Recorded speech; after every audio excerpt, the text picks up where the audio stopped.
இது கர்த்தர் உண்டு பண்ணின நாள், இதிலே களி கூர்ந்து மகிழ கடவோம்.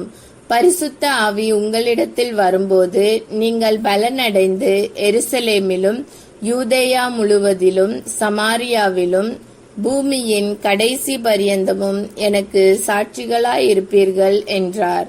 அப்போஸ்தலர் 1:8. பரிசுத்த ஆவியின் வல்லமையை குறித்து கேட்போம். இயேசு கிறிஸ்து விண்ணுக்கு சென்ற பிறகு அவருடைய சீடர்கள் ஒன்று கூடி ஜெபித்துக் கொண்டிருந்தார்கள். அவர்கள் பயத்திலும் குழப்பத்திலும் இருந்தார்கள்.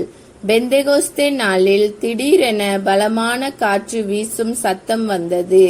அக்கினி நாவுகளைப் போல தோன்றியது. அவர்கள் எல்லாரும் பரிசுத்த ஆவியினால் நிரப்பப்பட்டார்கள்.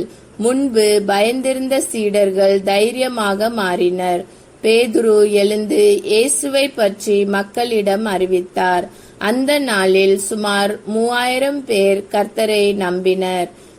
இதன் மூலம் பரிசுத்த ஆவியின் வல்லமை நமக்கு தைரியமும் ஞானமும் மற்றும் பலம் தருகிறது என்பதை காணலாம். நாம் எல்லோரும் ஜெபிப்போம். அன்பான இயேசுவே, பரிசுத்த ஆவியை எங்களுக்கு கொடுத்ததற்காக நன்றி. எங்களை உமது ஆவியின் பலத்தால் நிரப்பி உம்முடைய சத்தியத்தை தைரியமாக அறிவிக்க உதவி செய்யும்.